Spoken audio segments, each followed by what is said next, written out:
2016년 10월 16일 주일 오전입니다. 이 시간 우리 각자에게 주시는 하나님 말씀은 마태복음 26장 31절로 35절 말씀입니다. 마태복음 26장 31절로 35절 말씀입니다. 이 시간 우리 각자에게 하시는 하나님의 말씀으로 함께 받겠습니다. 때에 예수께서 제자들에게 이르시되 오늘 밤에 너희가 다 나를 버리리라. 기록된 바 내가 목자를 치리니 양의 떼가 흩어지리라 하였느니라. 그러나 내가 살아난 후에 너희보다 먼저 갈릴리로 가리라. 베드로가 대답하여 가로되 다 주를 버릴지라도 나는 언제든지 버리지 않겠나이다. 예수께서 가라사대 내가 진실로 내게 이르노니 오늘 밤 다 굴기 전에 내가 3번 나를 부인하리라. 베드로가 가로되 내가 주와 함께 죽을지언정 주를 부인하지 않겠나이다 하고 모든 제자도 이와 같이 말하니라. 아멘. 주께서 6월절 만찬을 하신 후에 겟셋마네로 올라가시지요. 그래서 겟셋마네로 가시면서 스가랴 선지자를 통해서 하신 말씀을 인용하지요. 스가랴 13장 7절 말씀인데 너희가 다 나를 버리리라 말씀하시죠. 그리고 기록된 바 어디에 기록되어 있습니까? 스가랴서 13장 7절에 기록되어 있는 말씀이죠. 내가 목자를 치리니 양의 떼가 흩어지리라 하였느니라. 그렇죠? 예수 그리스도께서 이 땅에서의 삶은 그냥 자기가 하고 싶은 대로 하나님의 뜻을 이루는데 자기가 하고 싶은 대로 하면서 하나님의 뜻을 이루는 것이 아니라 구약의 선지자들을 통하여 예언하신 그 말씀을 하나하나 성취하는 것이죠. 그래서 우리가 로마서 1장 2절에 복음은 하나님의 아들에 대하여 성경에 미리 선지자를 통해서 예언한 것이다 말씀하죠. 그래서 하나님의 아들을 보내실 것을 미리 구약의 선지자를 통해서 약속하셨죠. 그래서 구약의 선지서를 읽어보면 뭐를 예언하고 있습니까? 오실 하나님의 아들에 대해서 예언하고 있지요. 그게 약속이지요. 그런데 그 아들을 보내실 것만 약속하신 것이 아니라 그 아들이 이 땅에서 어떤 일을 이루어가고 또 어떤 일을 당할 것인지에 대해서도 말씀해 놓으셨죠. 특별히 이 스가랴서 13장 7절은 하나님께서 목자를 치심으로 양을 흩어지게 하실 말씀을 예언해 놓으셨죠. 그래서 예수님께서 지금 6월절 자기 몸과 자기 피를 주신 후에 그 제자들과 함께 그 겟셋마네로 가시면서 스가랴 13장 7절의 말씀을 제자들에게 주시는 거예요. 이 말씀은 예수 믿고 애굽에서 홍해를 건너서 광야에 있는 자들에게 주시는 것이 아니라요. 어떤 자들에게요? 자라나서 주님의 몸과 주님의 피에 참여한 자들에게 주시는 말씀이죠. 한마디로 내 살은 참된 양식이요 내 피는 참된 음료라. 그렇죠? 그래서 참된 양식에 참된 음료를 먹고 마시는 자에게 주시는 말씀이에요. 그럼 이 말씀을 하시는데 물론 제자들은 깨닫지 못하지요. 이 말씀을 통해서 주께서 먼저 무엇을 알고 계시는가? 그렇죠? 주님이 양의 목자지요. 그리고 양의 목자로 겟셋마네로 가는 그 길이 앞으로 양의 목자가 존중을 받고 세상에서 높임을 받기 위해서 그 길로 가십니까? 아니면요 목자가 침을 받을 것을 알고 가시는 것입니까?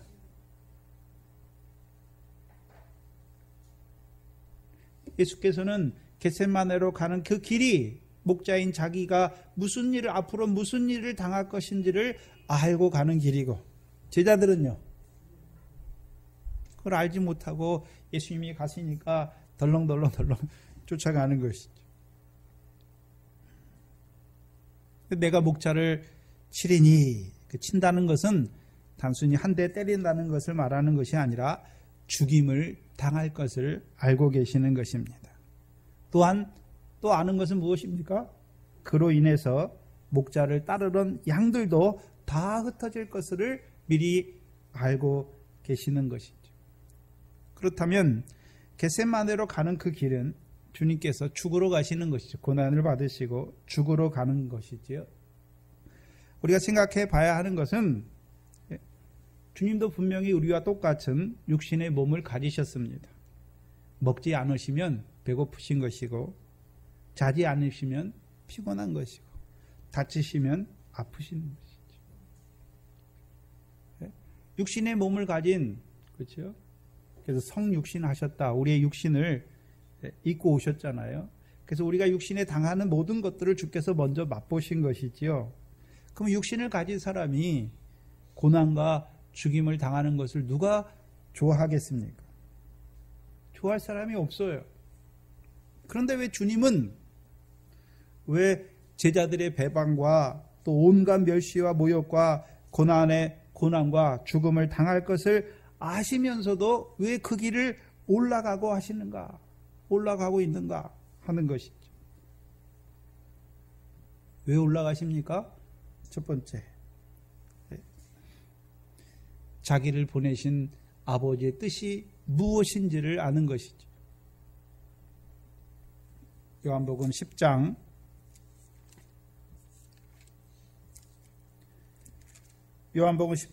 17절 18절입니다.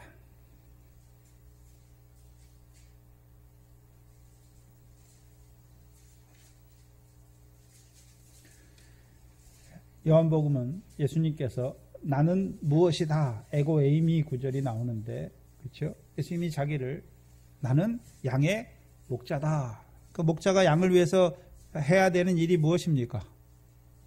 목자라고 다 똑같은 목자가 아니라 선한 목자도 있고 거짓된 목자, 이리와 같은 목자도 있지요. 선한 목자가 양들을 위해서 뭐 하십니까? 목숨을 버리는 것이죠. 17절에 보시면 아버지께서 나를 사랑하시는 것은 내가 다시 목숨을 얻기 위하여 목숨을 버림이라. 이를 내게서 빼앗는 자가 있는 것이 아니라 내가 스스로 버리노라. 나는 버릴 권세도 있고 다시 얻을 권세도 있으니 이 계명은 내 아버지에게서 받았노라. 그럼 예수님께서 아버지께 받은 명령, 여기 계명이나 또는 명령인데 아버지께 받은 명령이 무엇입니까? 아버지께 받은 명령이 무엇입니까? 목자로서 양을 위해 목숨을 버리는 거예요. 그게 주님이 해야 될 거예요. 그래서 주께서 아버지의 뜻을 이루기 위해서 그냥 아무 의미 없이 죽는 것이 아니라 양들을 위해서 자기 목숨을 버리는 것이죠. 그것을 위해서 올라가시는 것입니다. 그렇죠. 그렇다면 그 양의 목자가 예수 그리스도께서 하나님의 아들이 겟세마네로 가시는데 그냥 아버지의 명령이기 때문에 맹목적으로 따르는 것이 아니지요. 뭘 보고 있습니까? 하나님께서 왜 아들 된 자기를 목자로, 양들의 목자로, 하나님의 백성의 목자로 이 땅에 보내셔서 왜 그 목자를 치시는가, 죽게 하시는가? 그렇죠? 그걸 알지 못하고 가는 게 아니지요. 양의 목자인 자신의 고난과 죽음을 통해서 양들에게 하나님께서 그 양들에게 이루실 일이 무엇인지를 바라보기 때문에 죽으러 가는 것이죠. 하나님께서 양의 목자인 그 하나님의 아들을 양들을 위해서 죽는 자리까지 내어 주시면서 그 양들에게 이루고자 하시는 일이 무엇인지 알기 때문에 기꺼이 죽는 것이죠. 그런 뜻에서 주님이 선한 목자예요. 왜요? 자기가 양들을 위해서 죽으니까 선한 목자가 아니라 하나님의 뜻을 이루기 위하여 양들을 위해서 죽으시는 것이죠.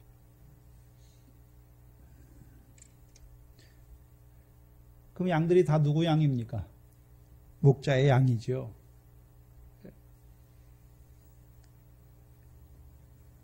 그러면 목자가 왜 양을 위해 죽습니까? 한마디로 양을 사랑하시기 때문에 죽는 것이죠. 그래서 목자가 죽어야 양들이 생명을 얻고 더 풍성히 얻게 되는 것이죠. 그래서 양의 목자, 우리의 양의 목자이신 그 예수 그리스도께서 죽으심으로 양들인 우리에게 이루신 일이 무엇입니까? 에베소 1장 7절입니다.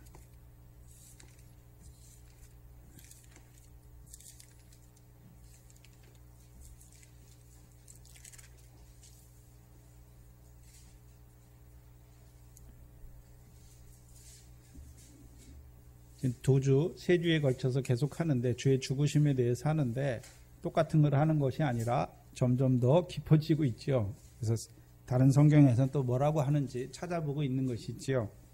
지난 시간에는 요한복음을 통해서 주의 죽으심이 우리와 무슨 상관이 있는지 그걸 보여주셨고 에베소 1장 7절을 보시면 신약 310페이지입니다. 에베소 1장 7절입니다. 우리가 그리스도 안에서 그의 은혜의 풍성함을 따라 그의 피로 말미암아 구속 곧 죄사함을 받았다. 그렇죠? 그리스도께서 왜 죽으십니까? 우리로 말미암아 양들인 우리로 하여금 그의 피로 말미암아 구속 곧 죄사함을 얻게 하시기 위해서 죽으시는 것입니다.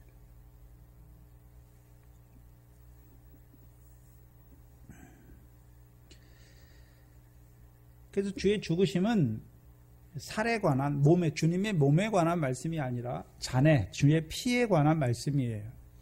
그래서 주께서 겟세마네 가서 기도하실 때 떡을 놓고 기도하십니까? 잔을 놓고 기도하십니까? 잔을 놓고 기도하시는 거예요. 왜요? 주의 죽으심은 피로 말미암아 세우시는 그 언약을 이루기 위해서 죽으시는 것을 보여주시는 것이죠. 그러면 그 죽으심으로 말미암은 그리스도의 피로 말미암아 양들은 우리가 무엇을 얻습니까? 구속, 곧 죄사함을 얻는다라는 말이죠. 봐야 되는데 성경에 예수의 십자가가 있고 그리스도의 십자가가 있어요.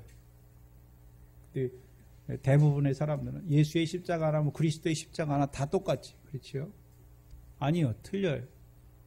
예수 십자가의 피는 그렇죠?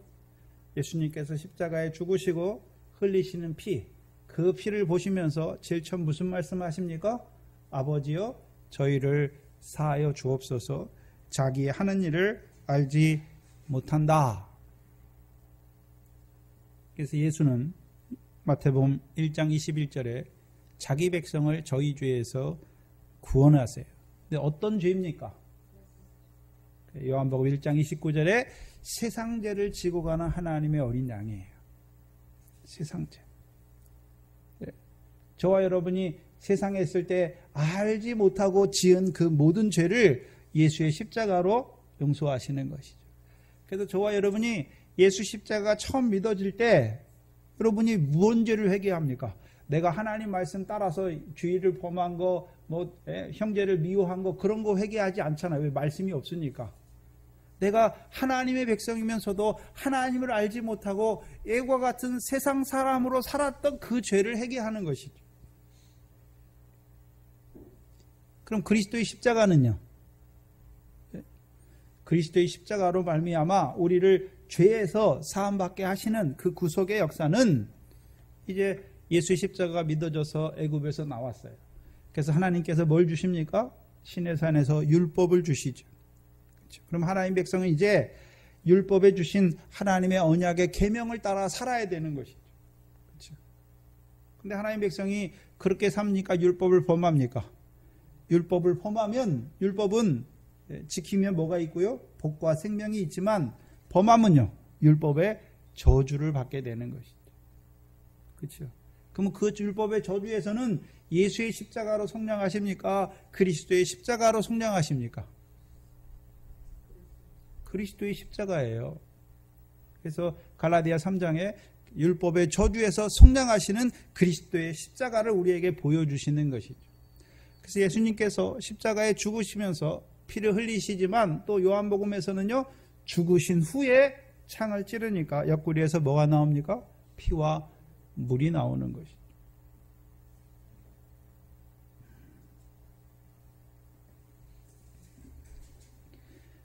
그래서 예수의 십자가의 피는 단회적이에요. 한 번이 한 번. 그런데요. 그리스도의 십자가의 피는 한 번으로 끝나는 단회적인 사건이 아니라 그 죄사함은 요한복음 13장 1절 말씀과 같이 세상에 있는 자기 사람을 사랑하시되 끝까지 사랑하셔서 흘리시는 피지요. 예수님께서 십자가에서만 피 흘리셨습니까? 죽은 뒤에도 피 흘리시고 지금도 우리를 위해서 피를 흘리시는 것입니까? 그래서 우리가 찬송가에 지금도 흘리는 그 피에 우리가 씻음을 받았다 말씀하는 것이죠. 저와 여러분이 예수 믿으면서도 죄를 짓지요. 예? 그럼 그 죄를 가지고 누구 앞에 나옵니까? 그리스도의 십자가 피 앞에. 내가 예수를 믿으면서 또 하나님 말씀을 받았으면서도 그렇게 살지 못하여 그 말씀으로 말미암아 심판을 받을 수밖에 없는 그 죄의 싹슨 사망이니까. 그렇죠? 받을 수밖에 없는 나를 위해서도 오늘도 하늘의 대제사장이 되어서 나의 그 죄를 위해서 사하시는 그 피를, 성령의 피뿌림을 주시는 그리스도의 십자가 앞에 나가는 것입니다.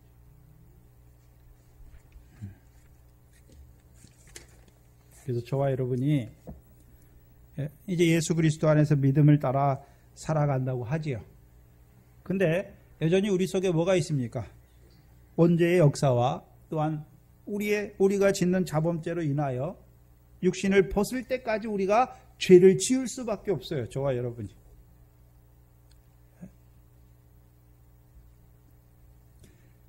죄를 지을 수밖에 없는 우리의 죄를 계속해서 사하시는 거예요. 그래서 하나님은 우리가 하나님을 믿고 죄를 안 짓기 때문에 우리를 사랑하시는 것이 아니라 하나님 믿었지만 여전히 죄를 감당할 수 없어서 죄인의 모습으로 나오는 우리를 사랑하시는 것이죠. 그래서 로마서 5장 20절에 죄가 더한 것에 은혜가 더욱 넘쳤다.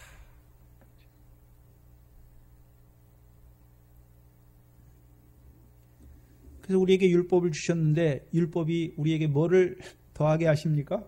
죄를 더하게 해서. 근데 죄가 더한 것에요? 은혜가 넘치게 하시는 것이죠. 그래서 율법은 그렇죠? 뭘 깨닫게 합니까? 죄를 깨닫게 하는 거예요. 근데 율법을 통해서 죄를 깨닫게 하는데 무슨 죄를 깨닫게 합니까? 율법을 통해서 우리로 하여금 죄를 깨닫게 하시는데 원래는 율법은 왜 주셨습니까? 거룩한 백성으로 살아가려고 선한 것으로 주셨는데 그 율법이 오니까 오히려 우리가 어떻습니까? 내가 선한 것을 하지 못하는 더러운 자인 거. 예? 내가 오히려 그 율법을 따라 행하지 못하는 거룩하지 못한 자인 것을 알게 하시잖아요. 하나님의 율법을 우리로 하여금 거룩한 백성으로 살아가게 하시기 위해서 말씀을 주셨는데 그 말씀을 우리에게 비춰보니까 내가 그 말씀대로 살지 못하는 것을 보게 하셔서 율법이 오히려요 선한 것으로 주셨는데 내게 죄를 깨닫게 하고 율법이 나로 하여금 내가 죄인임을 깨닫게 하신 이유가 무엇입니까? 죄로 말미암아 정죄하기 위한 것이 아니라 그리스도의 십자가 앞에 나아가게 하시는 것이죠. 그게 몽학선생이죠. 그 율법이 몽학선생이에요. 예수께 나아가게 하는 것이 아니라 그리스도의 십자가 앞에 나아가게 하는 것이죠. 이게 죄가 더한 곳에 은혜가 더욱 넘치게 하시는 것이죠. 그렇다면 우리가 은혜를 받으려고 죄를 일부러 지으라라는 말이 아니죠. 우리가 믿음이 자랄수록 죄가 어떻게 됩니까? 내가 믿음이 어릴 때는 죄가 그냥 제일 처음 예수 믿을 때는 내가 옛날에 어떤 사람한테 사기치고 못되게 한 거 그게 죄였는데 다른 게 죄가 다른 건 죄인지 몰랐어요. 근데 믿음이 자라면요 주의를 범하는 게 죄고 내 속에 세상 염려하는 게 죄고 내 속에 더러운 거 새하얘지는 거 그거 따라 사는 게 죄고 더 자라가면요 형제를 사랑해야 되는데 형제를 미워하는 게 죄예요.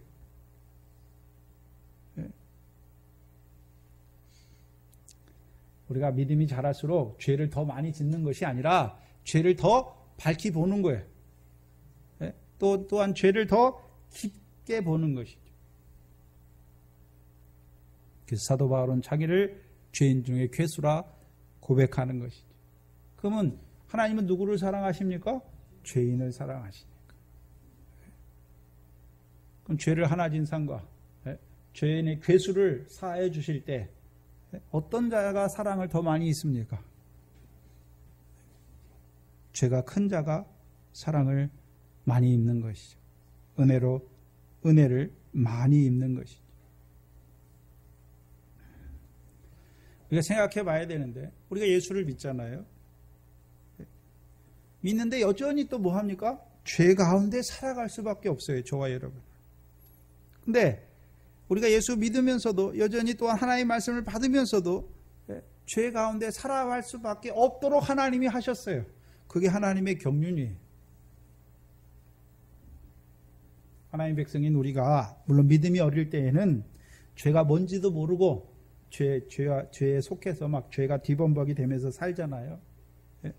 또 우리가 믿음이 어릴 때에는 죄를 기뻐하기까지 해요. 그러나 우리가 좀 자라면 이제 우리의 마음으로 뭘 원합니까? 하나님의 법, 하나님의 말씀을 따라 살기를 원하는데 도리어 우리의 육신은 늘 죄의 법 아래 살아갈 수밖에 없는 것을 사도 바울을 통해서 증거해 주시죠. 그렇다면 하나님께서는 왜 우리가 예수를 믿고 나서는 원죄도 없어지게 해서 우리가 죄가 없는 자로 하나님을 섬기게 하면 더 좋을 것 같은데 왜 하나님은 예수를 믿었는데도 원죄가 계속해서 역사하고 또 우리 속에 우리의 육체의 소욕을 따라 짓는 그 자범죄가 계속 역사해서 마음으로는 하나님의 법을 하나님의 말씀을 따라 살기를 원하면서도 늘 우리의 육신이 죄의 법 아래 살아갈 수밖에 없도록 하셨는가? 하나님 왜 그렇게 하셨습니까? 그래서 김달분 전도사님이 우리가 죄가 없이 하루라도 죄 없이 좀 살아봤으면 좋겠는데 왜 죄를 떠나서는 살 수 없도록 우리를 하셨는가? 왜 그렇게 하셨습니까? 로마서 11장 32절입니다.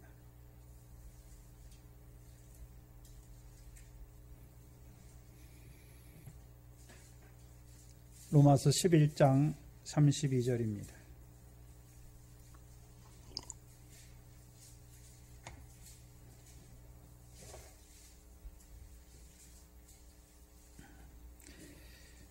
(32절에) 하나님이 모든 사람을 순종치 아니하는 가운데 가두어 두심은, 모든 사람이라고 할 때는 율법이 있는 육적 이스라엘도, 율법이 없는 이방인들도, 그렇죠?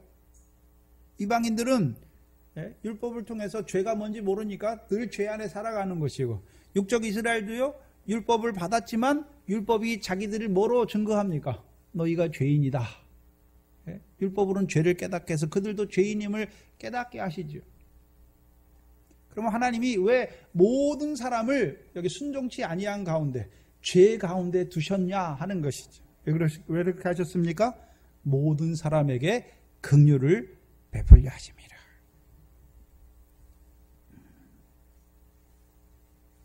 바꿔서 말하면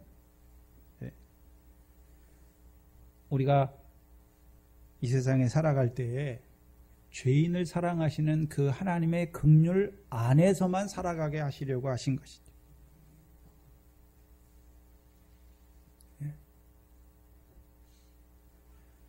그래서 하나님이 누구를 사랑하십니까? 죄인을 사랑하세요.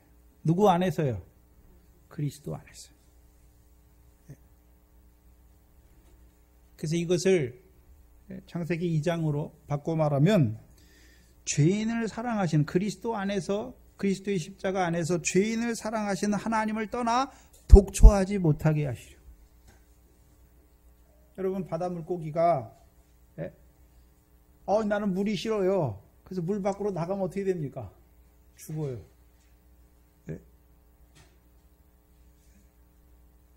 그래서 죄인을 사랑하시는 하나님의 사랑에서 떠난 자들이 있잖아요. 누굽니까? 바리새인이죠. 바리새인 어떻습니까? 내가 하나님의 말씀을 지켰기 때문에 나는 의인이다. 그래서 하나님 앞에 나갈 때 자기를 스스로 뭐로 가지고 나갑니까? 내가 의인이다. 왜 의인입니까? 그리스도의 십자가의 피가 믿어져서 의인이 아니라 내가 자기 의를 행함으로 율법을 다 지켜 행했기 때문에 내가 의인이다 라고 나가는 것이죠. 문제는 바리새인들은 죄사함 받습니까? 받지 못합니다. 그래서 누가복음 15장의 첫 번째 양의 100마리 양이 나올 때, 그렇죠? 회개할 것이 없는 의인 99이 나오고, 그렇죠? 한 마리 잃어버린 양이 누굽니까? 회개하는 기뻐하시는 것이죠, 하나님.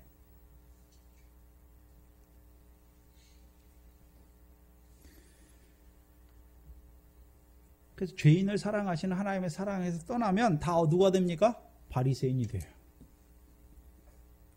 그럼 구약에 바리새인이 있는 것이 아니라 신약의 바리새인, 지금 바리새인이 누군가 하는 것이죠. 내가 하나님 앞에 이렇게 말씀도 지키고 주일도 지키고 헌금도 하고 열심히 봉사하고 뭐 하니까 하나님이 나를 사랑하시는 줄 알아요. 내가 그걸 행하기 때문에 의인인 줄 아는 거예요. 이 바리새인이에요.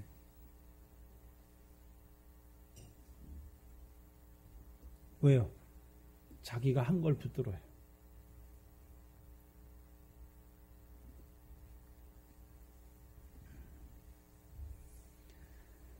근데 하나님은 사도 바울과 같은, 그렇죠? 우리가 보기에는 육신에 흠이 없는 그도 자기를 뭐라고 고백합니까?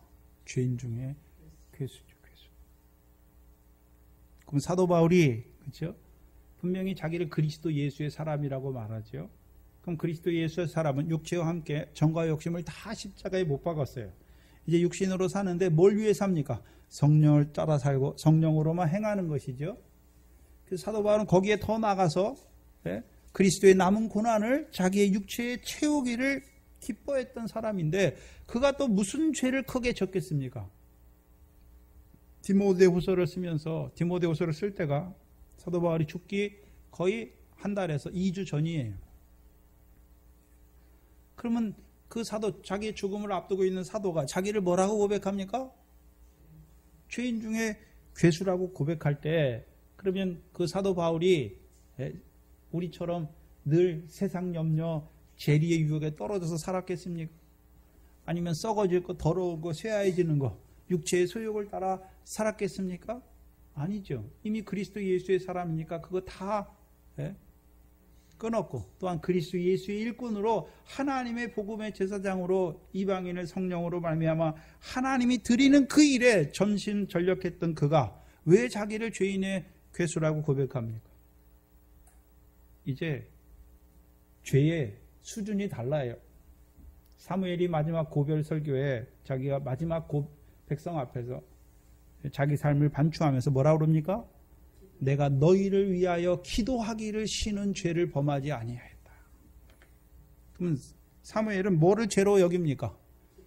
자기를 선지자로 세워서 백성을 위해 기도하게 하셨는데 그 기도하기를 쉬는 죄를 범하지 않았다는 거예요. 여러분은, 그렇죠? 하나님이 여기 권사님으로 세우신 분들 있죠.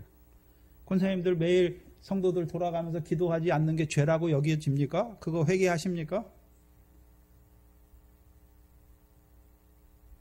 안 하잖아요. 그게 죄인지 모르잖아요.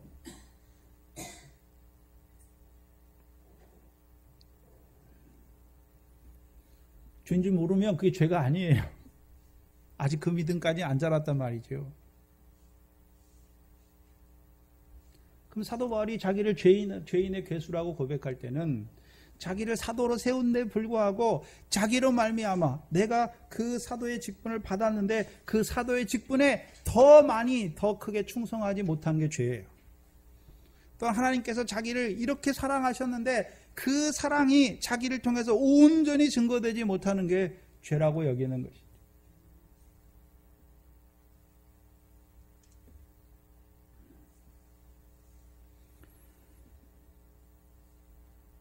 그래서 저와 여러분은 육신을 벗을 때까지 죄 아래 살아갈 수밖에 없어요. 근데요, 세상 끝날까지 우리를 사랑하시는 거예요. 그리스도로 말미암아 우리가 죄사함 받았다고 하는 것은 한 번 받은 것이 아니라 죽을 때까지 그리스도로 말미암아 죄사함 받는 자로 살아가게 하는 거예요. 그래서 우리가 늘 은혜 안에 사는 거예요. 그래서 요한복음 1장 14절에 말씀이 육신이 되어 우리 가운데 오셨죠. 아버지의 독생자의 영광을 보여주셨죠. 그리고요, 은혜와 진리로 충만하게 하셨죠. 그래서 늘 우리를 먼저 은혜로 충만하게 하시는 거예요. 죄가 더한 곳에 은혜로 충만하게 하시는 거예요. 그게 그리스도의 죽으심이 우리에게 의미하는 바예요. 그러면 그 죄가 더한 곳에 은혜가 충만한 자로 살아가는 그 양들, 그렇죠? 그러면 그 은혜 안에서 양들이 무엇을 배우게 되는 것입니까? 양의 목자인 주께서 우리를 위해 죽으셨잖아요. 그 죽으심을 통해서 양들이 뭘 알게 됩니까? 양들이 목자인 그 목자가 죽으심을 통해서 양인 나를 얼마나 사랑하셨는지를 아는 거예요. 세계명의 첫 번째 돌판이죠. 내가 너희를 사랑한 것 같이. 어떻게 사랑하셨습니까? 우리를 위해서 죽으실 뿐만 아니라 오늘도 죽으신 뒤에도 옆구리에 창에 찔리셔서 오늘도 우리의 죄를 위하여 피와 물을 흘리시는 그 주님이시죠. 주께서 오늘도 하늘의 대제사장으로 계시죠. 그럼 제사장이면 제사를 드리잖아요. 제사를 드려야죠. 그럼 제사는 뭐가 필요합니까? 피가 필요하는 것이죠. 오늘도 우리를 위하여 흘리시는 피죠.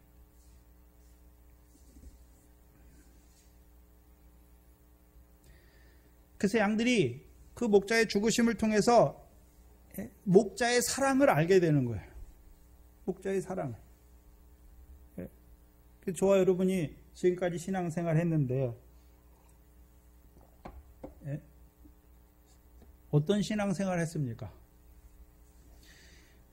그 신앙에 여러분의 행위가 내가 주를 위해서 이렇게 한 게 그런 게 적혀 있습니까? 아니면 주께서 나 같은 죄인을 사랑하시는 그 역사가 가득 기록되어 있습니까? 여러분도 행위에 기록되고 있어요. 그렇다면 그 목자의 사랑을 안 양들이 그 목자의 사랑에서만 그치는 게 아니에요. 그럼 그 목자를 누가 보내셨습니까? 하나님 아버지께서 보내셨죠. 또한 오늘 보면 그 목자를 누가 치십니까? 하나님께서 치세요. 그렇다면 이제 양을 통해서 양의 목자의 죽으심을 통해서 그렇죠? 목자의 사랑을 알 뿐만 아니라 그 목자를 보내신 아버지를 알게 되는 거예요. 양들을 위해서 목자를 누가 보내셨습니까? 하나님 아버지께서. 또한 그 양들을 위하여 그 목자를 죽는 데까지 내어주신 분이 누굽니까? 우리 아버지 하나님이죠.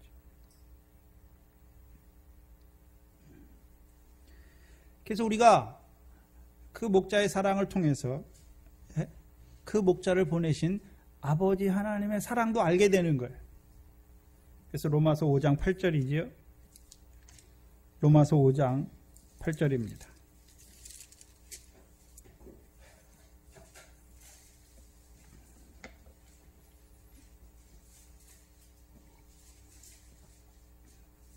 (245페이지지요) 로마서 5장 8절 같이 읽어봅니다. 시작. 우리가 아직 죄인되었을 때 그리스도께서 우리를 위하여 죽으심으로 하나님께서 우리에 대한 자기의 사랑을 확증하셨느니라. 그러면 목자만 우리를 사랑하십니까? 그 하나님도 우리를 사랑하십니까? 하나님이 우리를 사랑하시는데 그 하나님의 사랑의 확증이 누구를 통해서 나타납니까? 목자의 죽으심을 통해서 우리에게 나타나는 것이죠. 그래서 이제 목자의 죽으심을 통해 목자의 사랑을 알게 될 뿐만 아니라 그 목자를 보내신 아버지의 사랑도 알게 되는 거예요. 그래서 저와 여러분의 신앙의 순서가 제일 처음에 누구를 합니까? 예수를 알게 되고 그 다음에 그 예수 안에서 자라가다 보면 그 예수를 아버지 하나님이 보냈구나. 그걸 알게 되는 거예요. 그래서 이 사랑의 확증을 그리스도를 통해서 목자의 사랑만 알 뿐만 아니라 그를 보내신 아버지 하나님께서 우리를 어떻게 사랑하셨는지를 그 확증을 가진 자들, 그 아들을 내어주시기까지 우리를 사랑하신 그 하나님의 사랑을 아는 자들이 된 거예요. 그럼 누구를 알게 됐습니까? 아버지 하나님과 그의 아들 예수 그리스도를 아는 자가 된 거예요. 그게 뭡니까? 요한복음 17장 3절이죠. 요한복음 17장 3절입니다.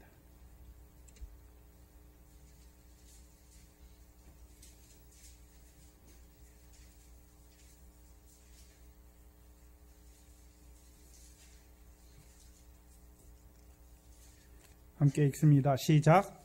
영생은 곧 유일하신 참 하나님과 그의 보내신 자 예수 그리스도를 아는 것이다. 그러면 유일하신 참 하나님이 어떤 하나님, 나하고 무슨 상관이 있습니까? 그 아들을 죽이시기까지 우리를 사랑하신 하나님이라는 것을 알게 되는 거예요. 또한 그의 보내신 자 예수 그리스도를 안다는 의미가 무엇입니까? 나를 위해서 죽으신 그 사랑을 알게 되는 거예요. 그래서 저와 여러분이 하나님 아버지의 사랑과 예수 그리스도의 사랑 안에 거하는 자가 되는 것이죠. 그것을 남지에 있는 박 목사님이 뭐라고 그러셨냐면, 하나님은 크신 사랑이고 예수 그리스도는 우리에게 참 사랑이다.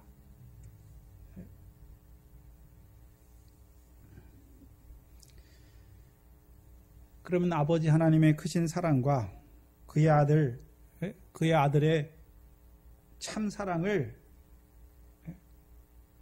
우리에게 인쳐주시는 분이 누굽니까? 성령 하나님이죠. 성령 하나님. 인친다고 하는 의미는 도장을 찍는 거예요. 도장을 꽝 찍어주는 거예요. 그럼 도장을 찍어준다는 의미가 뭡니까? 여러분이 집 계약을 할 때 계약서에 도장을 딱 찍으면 이제 어떻게 됩니까? 그 계약이 이루어지는 거죠. 성령이 그 참 사랑과 크신 사랑, 하나님의 사랑과 그 아들의 사랑을 우리에게 인쳐주는 삶, 그래서 그 사랑이 우리 안에 이루어지게 하시는 거예요. 그게 성령 하나님의 인쳐주시는 사랑이에요. 그래서 성령 하나님의 사랑을 뭐라고 말씀합니까? 귀한 사랑이다. 그러면 그 하나님 아버지와 그 아들의 사랑을 우리에게 인쳐주는 삶, 그러니까 우리가 그 사랑을 알았잖아요. 그렇죠? 우리가 그 사랑 안에 있다는 의미는 이제 우리가 어떤 자로 살아갑니까?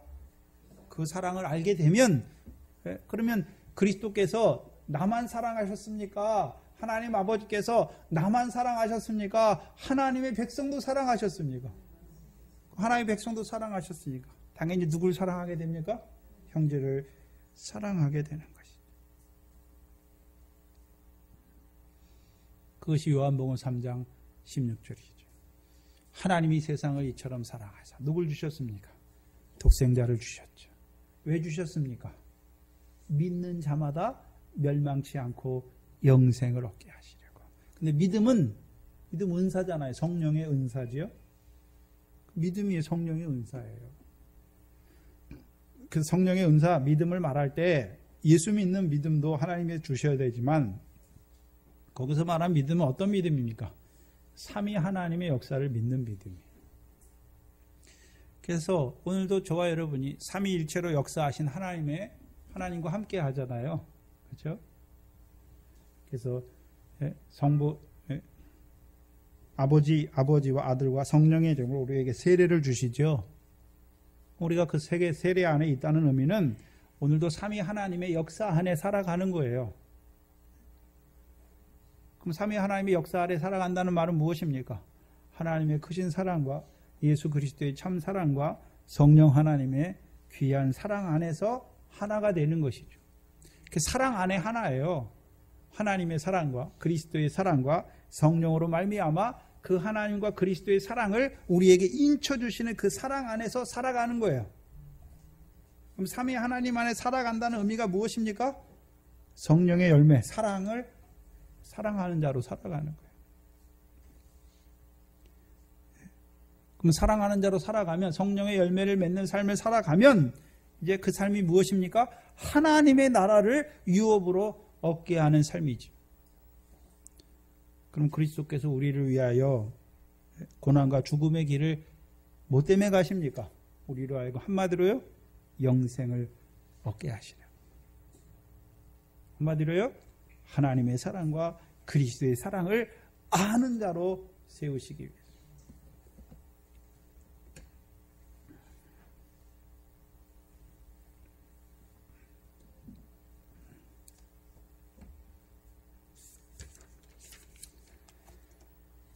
그래서 그 사랑 안에서 우리가 이제 하나님과 화목하는 자가 되는 거예요.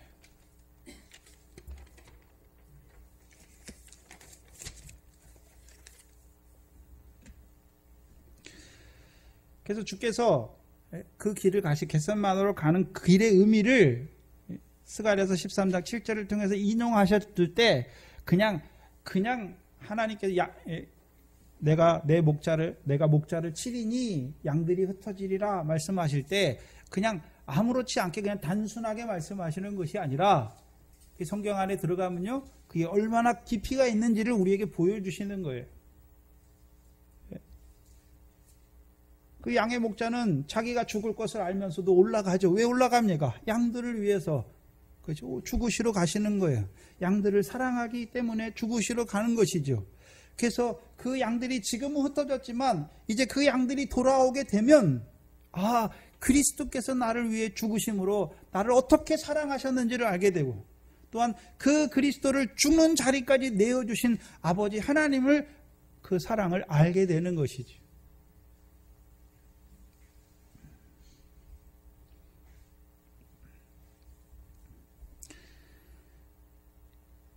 스가랴서 13장 7절 말씀은 마태와 마가에서만 인용해요. 병역복음인 누가복음과 요한복음에서는 나오지 않습니다. 그런데 23장 7절 이를 인용하는데 전부를 인용하는 게 아니에요. 그 한 부분만 인용하는데 스가랴서를 보면 알 수 있는데 스가랴서 13장 7절입니다.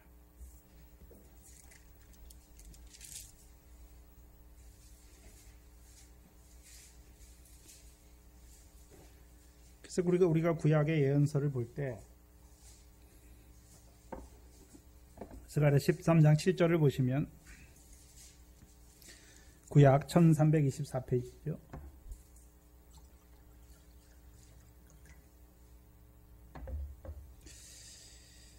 13장 7절에 만군의 여호와가 말하노라 카라 깨어서 내 목자 내 짝된 자를 치라 목자를 치면 양들이 흩어지려니와 작은 자들 위에는 내가 내 손을 들이우리라 여호와가 말하노라 이 온 땅에서 3분의 1은 멸하고 3분의 1은 거기 남으리니 내가 그 3분의 1을 불 가운데 던져 은같이 연단하며 금같이 시험할 것이라 그들이 내 이름을 부르리니 내가 들을 것이며 나는 말하기를 이는 내 백성이라 할 것이요 그들은 말하기를 여호와는 내 하나님이라 하시리라.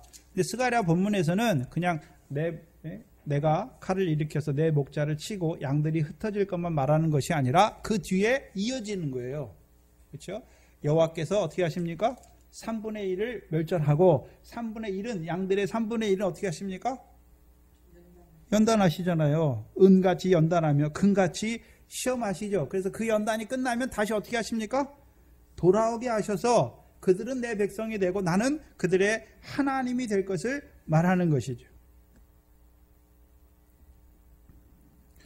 그래서 구약의 선지서의 예언들, 선지자들이 예언하지요. 그래서 여러분이 예언을 읽을 때 예언은 항상 이중적 성취예요. 이중적 성취. 그래서 스가랴 때 이루어지는 역사가 있어요. 예언하셨으니까 그 예언이 자기 때 또는 육적 이스라엘에게 이루어진 때 이루어질 것도 말씀하시지만 예수 그리스도 안에서 온전히 성취될 것도 바라보게 하시는 거예요. 근데 예수님께서는 이 스가랴서를 인용하면서 이 스가랴서 13장 7절부터 9절까지 다 인용한 게 아니죠. 그렇죠? 앞에 부분 내가 내 목자를 치리니 양들이 흩어지리라만 인용하셨잖아요. 그렇죠? 그러면 스가랴를 통해서 주신 예언 양들이 흩어지는데 어떻게 흩어집니까? 3분의 2는 멸절하고 그렇죠? 3분의 1은요 하나님이 은같이 금같이 연단하여서 그렇죠? 나는 그들의 하나님이 되고 그들은 내 백성이 되게 할 것을 말씀하시죠. 그래서 예언은 항상 이중적 구조예요. 선지자들의 예언이 자기 때 이루실 것도 바라보지만 그것이 예수 그리스도 안에서 어떻게 온전히 성취되는지 또 몇몇의 불의의 예언은 다시 오실 예수 그리스도 안에서 성취될 것까지 바라보게 하세요. 이사야가 많지요. 에스겔도 마지막 성전,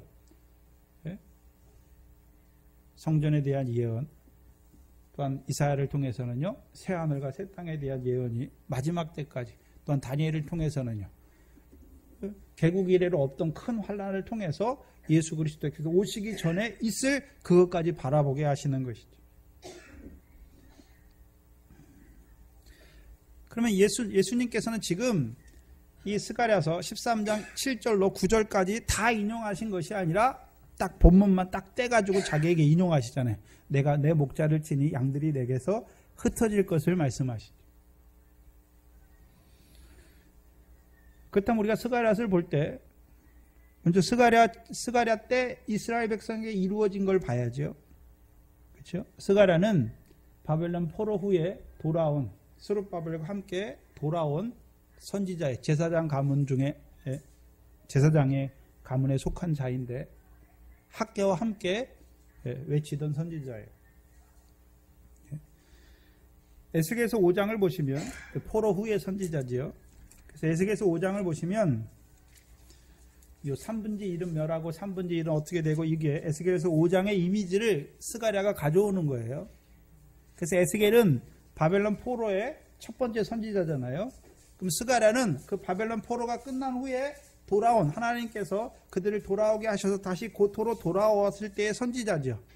그래서 이 스가랴가 에스겔서 5장 12절 이하에 보시면, 자 11절 12절에 보시면, 그러므로 나 주 여호와가 말하노라. 내가 나의 삶을 두고 맹세하느니 내가 모든 미운 물건과 모든 가증한 일로 내 성소를 더럽혔은즉 나도 너를 아껴보지 아니하며 긍휼을 베풀지 아니하고 미약하게 하리라. 너희 가운데 3분의 1은 온역으로 죽으며 기근으로 멸망할 것이며 3분의 1은 너희 사방에서 칼에 엎드러질 것이며 3분의 1은 내가 사방에 흩고 또 그 뒤를 따라 칼을 빼리라. 그래서 여기 3분의 1, 3분의 1, 3분의 1이 나오죠. 그래서 3분의 1은 하나님 어떻게 하십니까? 그럼 에스겔 때 하나님께서 이스라엘 백성, 하나님의 양들인데 그 양들 3분의 1은 어떻게 하십니까? 죽이신 거예요. 바벨론에. 온역과 기근과 칼과 기근과 사망과 연병에 죽게 하신 것이고, 나머지 3분의 1은요 흩으셨잖아요. 바벨론 포로로 보내셔서, 근데 포로로 보내시고 가만히 계셨습니까? 칼로 가게 하셔서 연단하셨습니까? 연단하시는 거예요. 그래서 남은 자들, 그래서 에레미야의 말을 듣고 바벨론 왕 느부갓네살에게 항복한 자들, 그렇죠? 하나님께서 바벨론을 통해서 이스라엘을 치게 하신 그 이유를 깨닫고 그 목에 멍에를 메고 갔던 자들, 그들이 남은 자예요. 근데 그 남은 자들을 하나님께서 그 바벨론 땅에서 어떻게 하십니까? 연단하세요, 연단하세요. 연단하시는데 어떻게 하십니까? 은과 같이 연단하시고 금과 같이 연단하세요. 그래서 그들로 하여금 어떻게 하십니까? 다시 돌아오게 하시죠. 그래서 그들이 돌아올 때는 어떤 자로 돌아옵니까? 에스겔서 36장이지요. 에스겔서 36장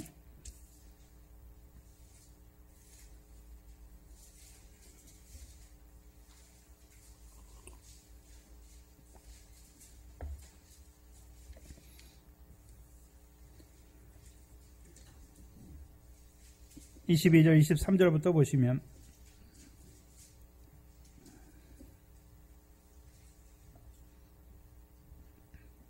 그러므로 너는 이스라엘 족속에게 이르기를 주 여호와의 말씀에 이스라엘 족속아 내가 이렇게 행함은 너희를 위함이 아니요 너희가 들어간 그 열국에서 더럽힌 나의 이름을 위함이라. 열국 가운데서 더럽힘을 받은 이름 곧 너희가 그들 중에서 더럽힌 나의 큰 이름을 내가 거룩하게 할지라. 내가 그들의 목전에서 너희로 인하여 나의 거룩함을 나타내니 열국 사람이 나를 여호와인 줄 알리라. 나 주 여호와의 말이니라.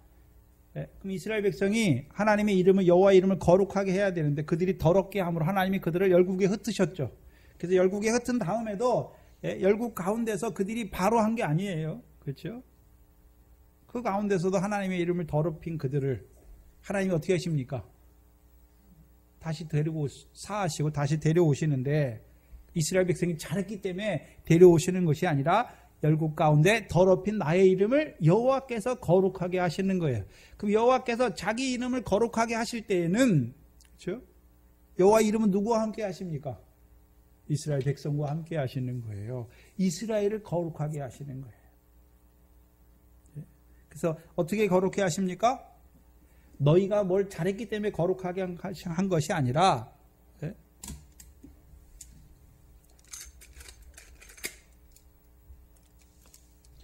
너희를 인하여 열국에 크게 더러워진 나의 이름을 여호와께서 거룩하게 하시는 것이죠. 24절에 내가 너희를 열국 중에서 취하여 내고 열국 중에서 모아 데리고 와서 고토, 그 가나안 땅에 들어가게 하는데, 25절에 뭐로요?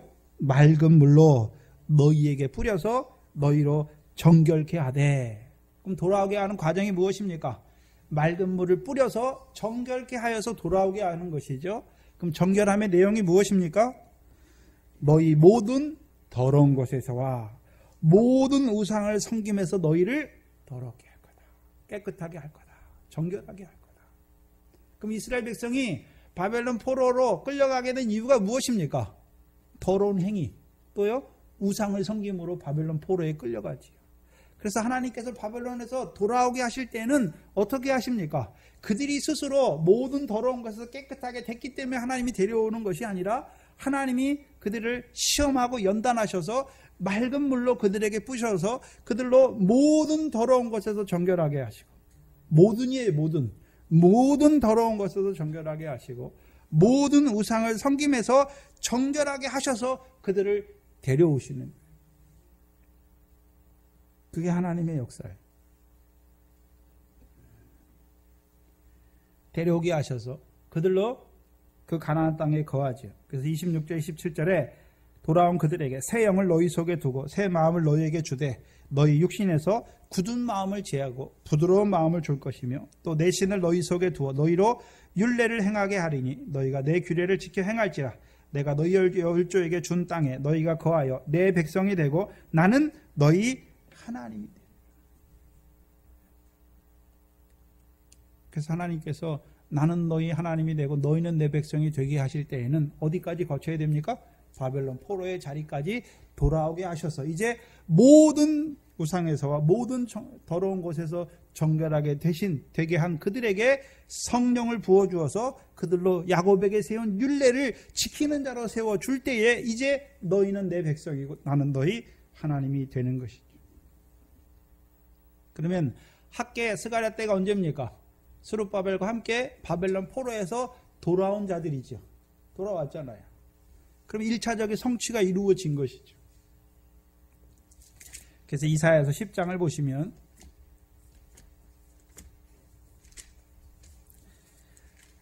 왜 구약을 해야 되냐면, 여러분이 구약도 하나님의 말씀인데, 그렇죠? 지금 저를 통해서 할 때 조금씩 각 본문들을 조금씩 하잖아요. 하게 되면 여러분이 읽을 때, 이게 이사야를 통해서 이렇게 예언해 주시더니 예수 그리스도 안에서 우리에게 이렇게 이루어지는 것이구나. 그거 알게 하시는 거예요.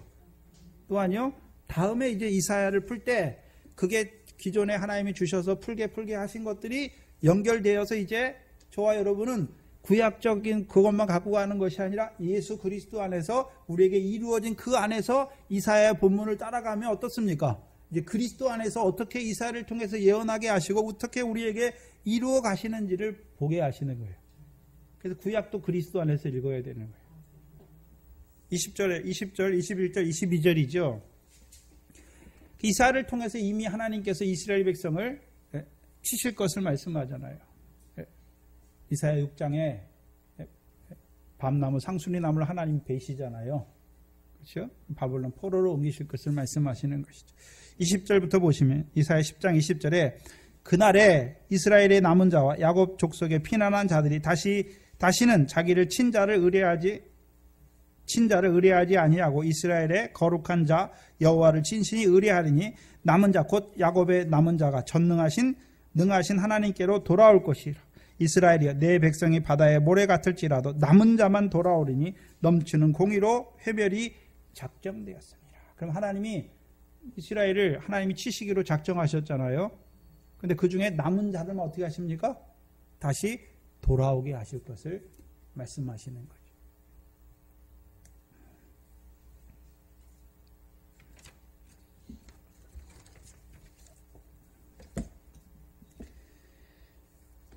그런데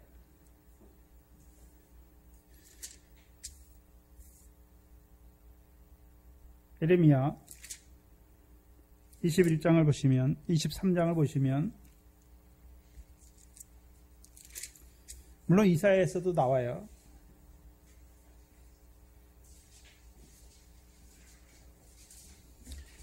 그 이스라엘의 회복, 그렇죠? 누구를 통해서 회복하시는가 그걸 봐야죠. 이사야서 23장 1절 2절을 보시면 나 여호와가 말하노라 내 목장의 양 무리를 멸하며 흩은 목자에게 화 있으리라. 그렇죠?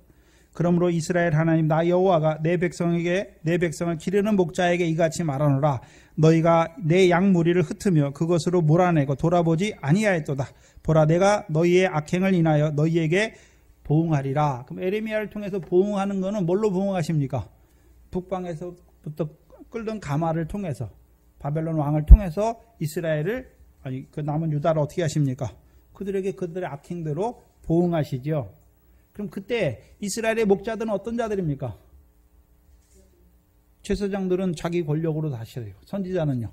거짓말하는 선지자가 되니까 그 이스라엘 백성이 하나님의 양물인데 목자들이 다 거짓된 자예요. 그러니까 결국 어떻게 됩니까?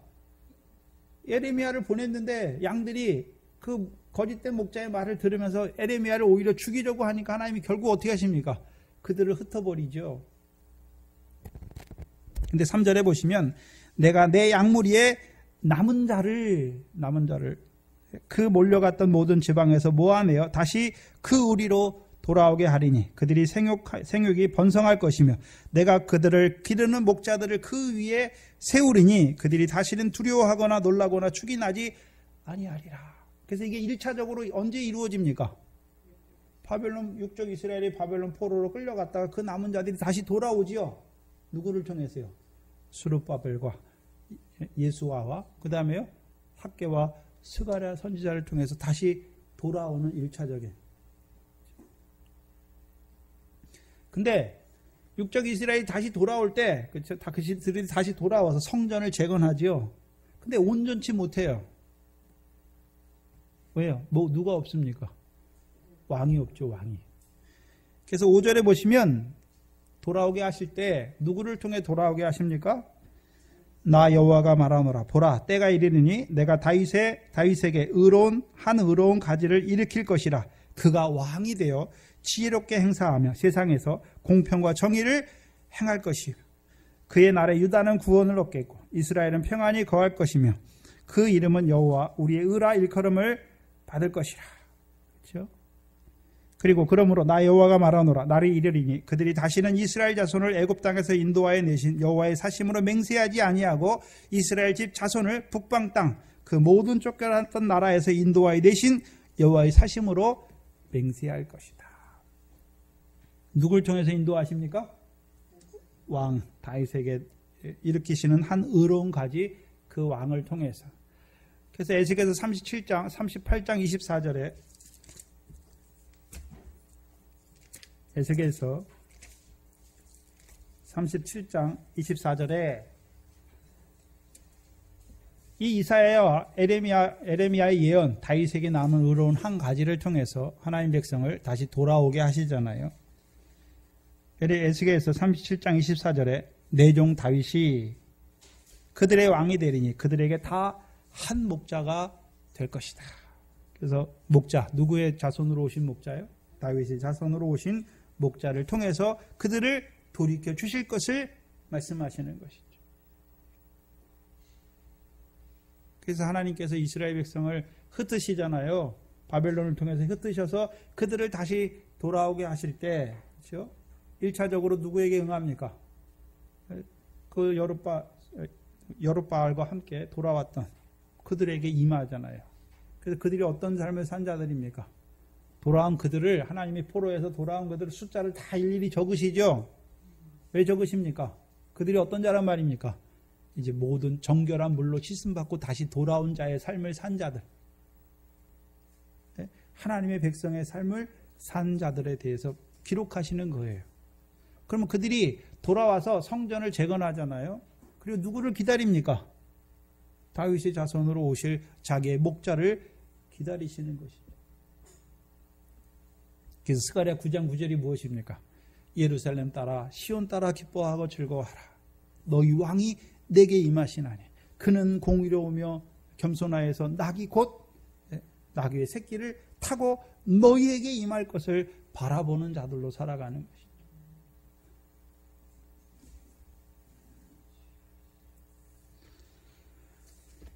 그렇다면 이것이 예수 그리스도 안에서 우리에게 어떻게 이루어지십니까? 로마서 9장입니다.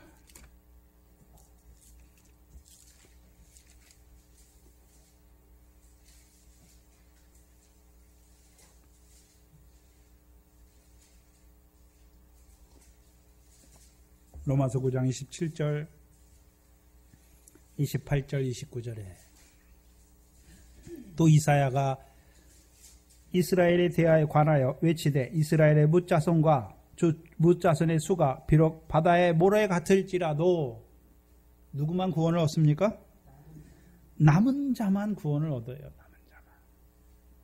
근데 그 이사야의 예언이 그렇죠?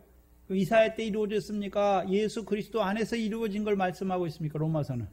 예수 그리스도 안에서 이루어진 것이죠. 28절에 주께서 땅 위에서 그 말씀을 이루사 이사야를 통해 말씀을 이루셨다는 것이죠. 필하시고 끝내시리라 하였느니라. 또한 이사야가 미리 말한 바 만군의 여호와께서 만군의 주께서 우리에게 씨를 남겨두시 아니하셨다면 우리가 소돔같이 되고 고모라같이 되었으리라. 그러면 씨 하나님께서 남겨두신 씨가 누굽니까? 이사야서 6장에 나오잖아요. 하나님께서 밤나무 상수리나무를 다 베시죠. 그러나요? 거룩한 씨가 그 땅에 그루터기가 될 것을 말씀하셨죠. 그럼 이사야를 통해서 말씀하신 거룩한 씨는 어떤 씨입니까? 다윗의 자손으로 오실 그리스도죠. 그래서 23절 24절에 보시면 다윗의 자손으로 오신 그리스도를 통해서 회복될 자들 23절에 또 영광 받기로 예비하신 바 긍휼의 그릇에 대하여 그 영광의 부요함을 알게 하고자 하셨을지라도 무슨 말 하리요? 이 그릇은 누굽니까? 우리니. 그럼 남은 자들이 누구란 말입니까? 우리예요. 우리.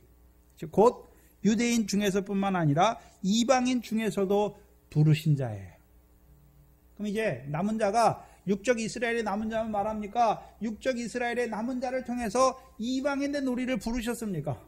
이방인된 우리를 부르셨어요. 그래서 저와 여러분이 지금 남은 자예요. 저와 여러분이 어떤 자들입니까? 긍휼의 그릇이에요. 그래서 하나님이 우리를 긍휼을 입히셨죠. 어떻게 해요?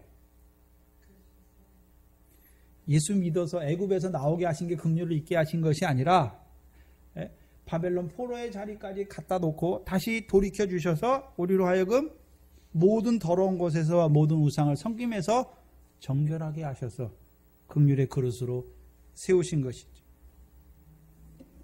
그래서 33절에 기록된 바 보라 내가 부딪히는 돌과 거치는 반석을 시온에 두셨다.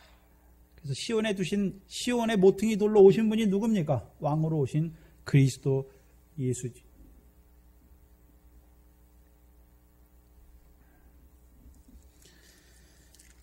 그래서 로마서 11장 24절, 25절, 26절, 27절이죠. 이제 어떻게 이루어지는지 보여주시는 거예요. 25절에 형제들아 너희가 스스로 지혜 있다 함을 명키 위하여 이 비밀을 너희가 모르기를 내가 원치 아니하노니 이 비밀은 이방인의 충만한 수가 들어오기까지 차기까지 이스라엘의 덩어리는 완악하게 된 것이라. 그럼 이스라엘 중에서도 육적 이스라엘 중에서도 나머지는 완악하게 됐고 그들 중에 남은 자들이 누굽니까? 제자들과 120문도죠. 그리하여 26절에 그리하여 온 이스라엘이 구원을 얻으리라. 온 이스라엘은 육적 이스라엘만 말합니까? 이방인 영적 이스라엘 우리도 말하고 있습니까? 그래서 로마서에서는 긍휼의 그릇은 유대인뿐만 아니라 이방인 중에서도 부르심을 받은 우리예요. 근데 누구로 말미암아 부르심 받았습니까? 그래서 로마서는 하나님의 아들을 말할 때 아브라함의 자손으로 오신 아들을 말합니까? 다윗의 혈통을 따라 오셨고 성결의 영으로는 부활하여 능력으로 하나님의 아들로 인정되신 그 아들입니까? 그 아들이에요. 그래서 복음인데 아브라함의 자손으로 오신 예수 그리스도로 말미암은 자들이 아니라 다윗의 자손으로 오신 예수 그리스도로 말미암아 부르심을 받은 자들에 대해서 말씀하는 거예요.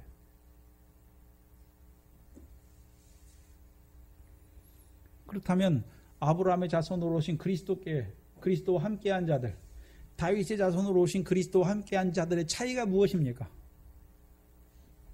여러 번 하잖아요. 아브라함의 자손으로 오신 아브라함의 자손으로 오신 그리스도와 우리가 함께하면 어떤 자가 됩니까? 우리가 성령 세례를 받아서 하나님 나라 백성이 돼요. 하나님 나라에 들어가게 되고 또요 죄사함의 권세 아래 살아가는 것이고 그 다음에요 비유의 말씀을 통해서 미래의 결실과 도리의 결실을 하는 자들로 살아가는 것이죠. 그럼 다윗의 자손으로 오신 그리스도와 함께한다는 의미가 무엇입니까? 이제 하나님 백성으로 살아가요.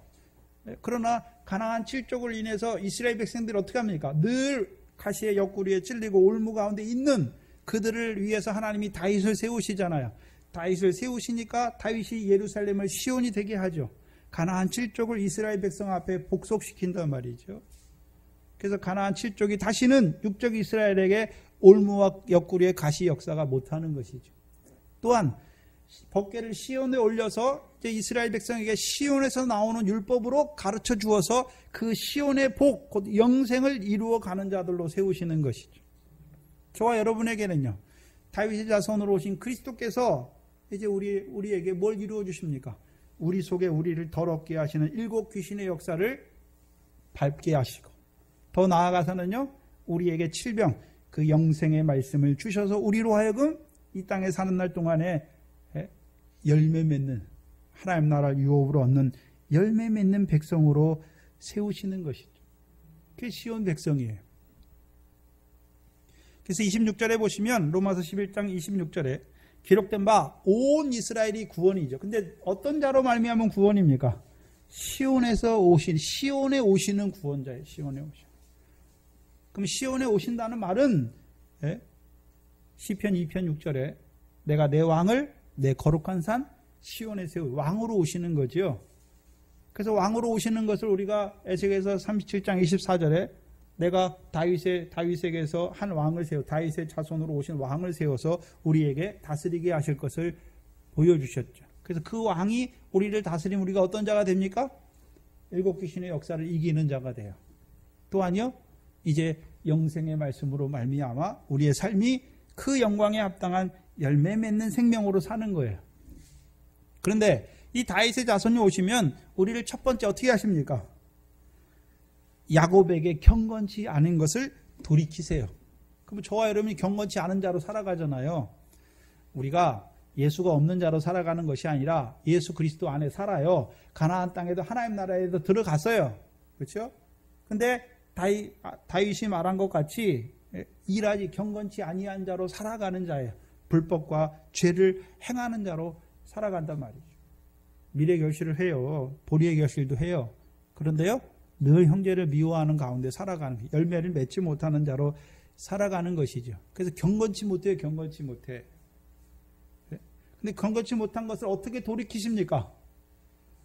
정결한 물을 통해서 모든 더러운 것에서와 모든 우상을 섬김에서 우리를 깨끗게 하시죠. 그래서 그것을 27절에 내가 저희 죄를 없이 하시는 거예요. 어떻게 해요?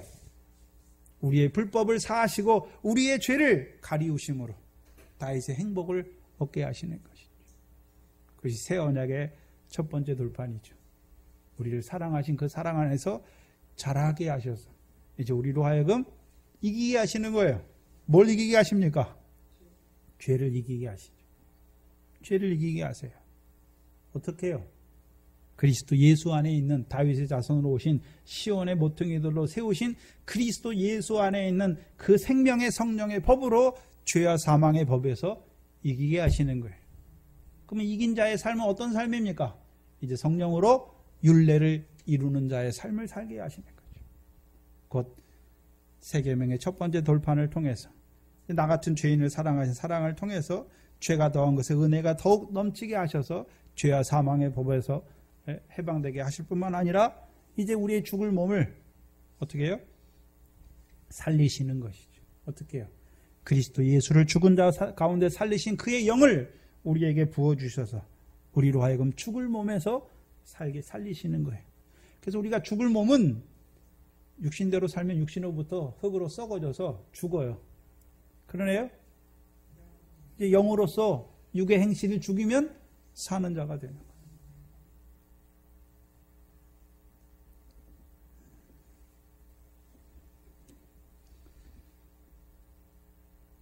그래서 정결한 불, 모든 더러운 것에서와 모든 우상을 섬김에서 우리를 정결하게 하시기 위해서 죽으시러 가시는 거예요. 그 언약의 피를 우리에게 이루어 주시기 위해서.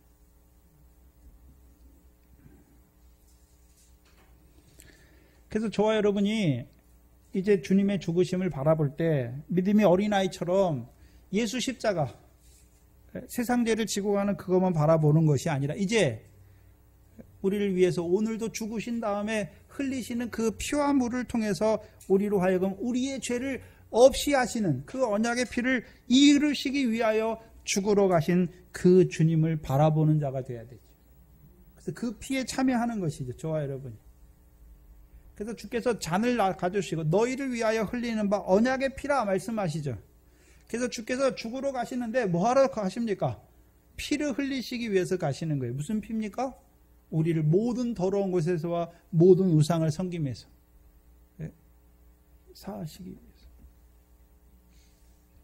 근데 저와 여러분의 문제가 무엇입니까? 주님의 몸과 피에 참여했으면서도 불구하고 제자들과 같이 각기 제 길로 가는 거예요.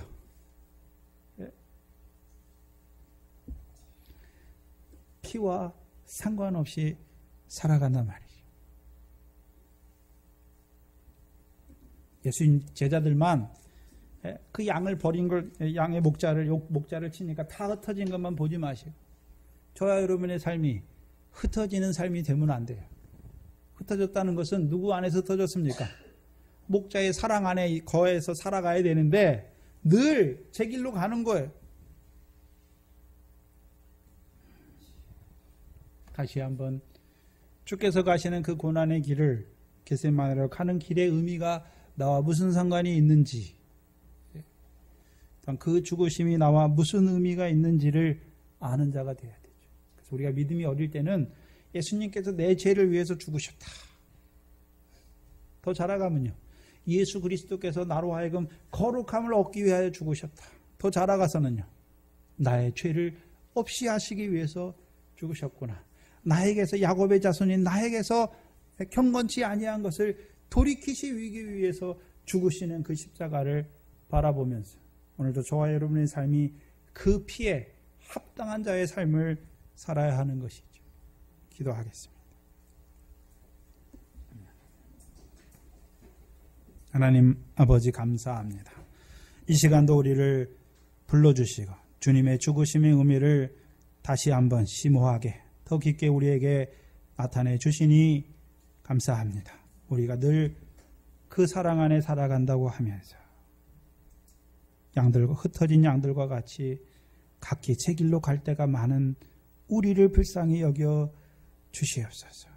오늘도 양들을 위하여 그 목숨을 버리신 그 목자의 사랑을 알게 하시고 또한 그 목자의 사랑을 통하여 그 목자를 보내신 아버지 하나님의 그 사랑을 아는 그 영생을 이루어가는 우리의 한날 한날의 삶이 되게 하여 주시옵소서.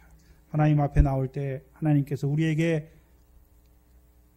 주신 것들 가운데, 주신 물질들 가운데 중심을 따라 하나님이 주신 것으로 알게 하시고 또 하나님이 주신 것을 은혜 가운데 하나님께 돌리게 하신 거 감사합니다. 우리에게 주신 모든 것이 하나님께서 주신 것을 알게 하시고 또한 주신 것으로 말미암아 그 은혜를 깨닫고 감사하는 우리의 한날 한날의 삶이 되게 하여 주시옵소서. 아버지 하나님, 이 교회를 세워주시고 지금까지 그 영생의 말씀으로 우리를 그 사랑 안에서 자라게 하실 뿐만 아니라 이제 형제를 사랑하는 자들로 세워가는 그 하나님의 교회로 이루어 가시는 아버지 하나님 감사합니다.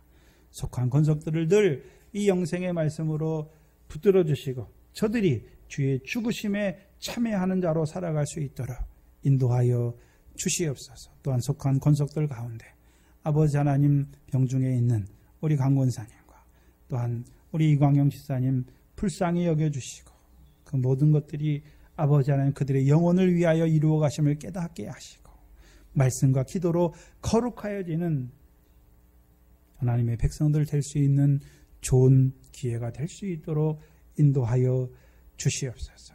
우리의 육신의 자녀들을 아버지 하나님 불쌍히 여겨주시옵시고 저들의 귀를 열어주셔서 이 하나님의 말씀이 깨달아지게 하셔서 잠깐 육신으로 사는 날 동안에 썩어지고 더럽고 쇠하여지는 그 세상의 어떤 것을 따라 사는 것이 아니라 나를 사랑하신 그 그리스도와 아버지 하나님의 사랑 안에서 살아가는 귀한 백성들 될 수 있도록 은혜 베풀어 주시옵소서.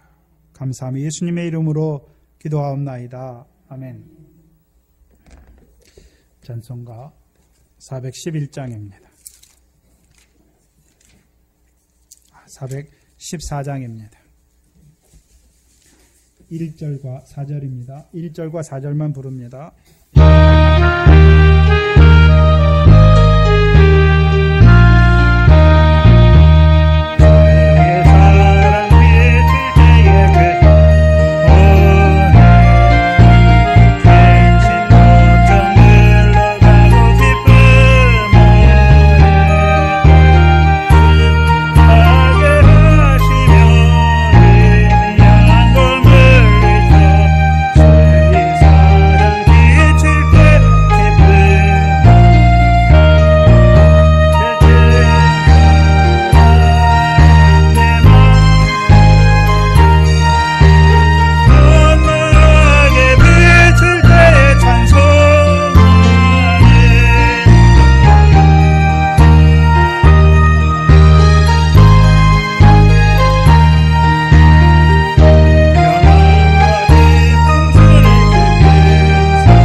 (10월 13일) 둘째 주죠. 추수감사주일로 지킵니다. 11월 13일 한 주 앞당겨서 제가 중국에 가기 때문에 한 주 앞당겨서 13일 추수감사주일로 지킵니다. 세례와 성찬이 있겠습니다. 우리 강정자 권사님 또 우리 이혜선 지사님 남편 이광영 지사님 또 병간호를 하시는데 우리 지사님이 아저씨가 체중이 많이 나가셔서 못 움직이시니까 그 수발을 다 해야 되니까 허리도 아프시고 다리도 아프시고 또 더 큰 거는요. 우리가 남편을 사랑하고 불쌍히 여기는 건데 그렇죠? 삶에 들어가면 그거 하면서 남편이 옛날에 나한테 했던 거 그 생각나면 또 짜증이 나고 원망이 나고 그렇죠? 이길 수 있도록 기도해 주시기 바랍니다. 제가 11월 14일부터 25일까지 산문 예배 갑니다. 위해서 기도해 주시고 중국에 있는 교회들을 위해서 기도해 주시기 바랍니다. 그리고 오늘 오후에 우리 강정자 지사님 댁에 신방이 있습니다. 가실 분들은 남으시면 됩니다. 고린도전서, 요절은 고린도전서 11장 23절 26절입니다.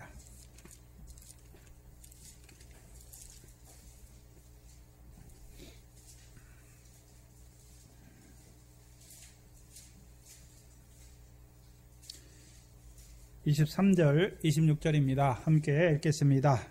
내가 너희에게 전한 것은 주께 받은 것이니 곧 주 예수께서 잡히시던 밤에 떡을 가지사 축사하시고 떼어 가라사대 이것은 너희를 위하는 내 몸이니 이것을 행하여 나를 기념하라 하시고 식후에 또한 이같이 잔을 가지사 가라사대 이 잔은 내 피로 세운 새 언약이니 이것을 행하여 마실 때마다 나를 기념하라 하셨으니 너희가 이 떡을 먹으며 이 잔을 마실 때마다 주의 죽으심을 오실 때까지 전하는 것이니라. 아멘. 하나님의 복을 받겠습니다. 지금은 우리 주 예수 그리스도의 무한한 사랑과 아버지 하나님의 크신 사랑과 성령 하나님의 그 귀한 사랑 안에서 오늘도 그리스도의 죽으심의 의미를 깨닫는 자들의 머리 위에 이제로부터 영원토록 함께 있을지어다. 아멘.